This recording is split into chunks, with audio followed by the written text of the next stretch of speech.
Samantala, inaasahang may patutupad ang full digital payment sa ilang palengke sa Pasig City matapos ang libreng Wi-Fi ng Department of Communications and Technology.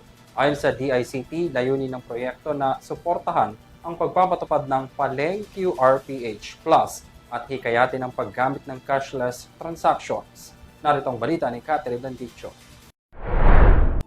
Mas pinalawak ng Department of Information and Communication Technology o DICT ang digital connectivity sa mga komunidad sa pamamagitan ng pinalawak nitong Free Wi-Fi for All program.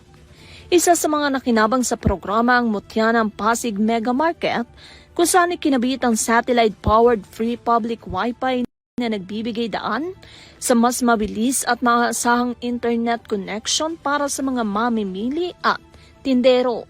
Ayon sa DICT, layunin ng proyekto na suportahan ang pagpapatupad ng Paleng QRPH Plus at hikayatin ang paggamit ng cashless transactions sa mga pampublikong pamilihan.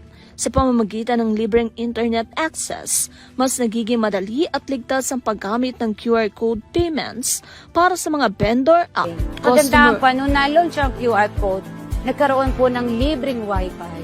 Kumbaga, yung load natin, yung data po natin, dagdag ano po yan expenses sa atin. Sa pagkakataon, binigay ng gobyerno na magbigay po ng libreng Wi-Fi. Malaking advantage at malaking tulong po. Bahagi rin ito ng direktiba ni Pangulong Ferdinand Bongbong Marcos Jr. na isulong ang digital transformation sa mga pampublikong lugar at palawakin ang access ng mga mamamayan sa digital services. Dahil sa inisyatiba, mas mabilis at mas maginhawa na umano ang pagbabayad ng mga mamimili gamit ang cashless methods.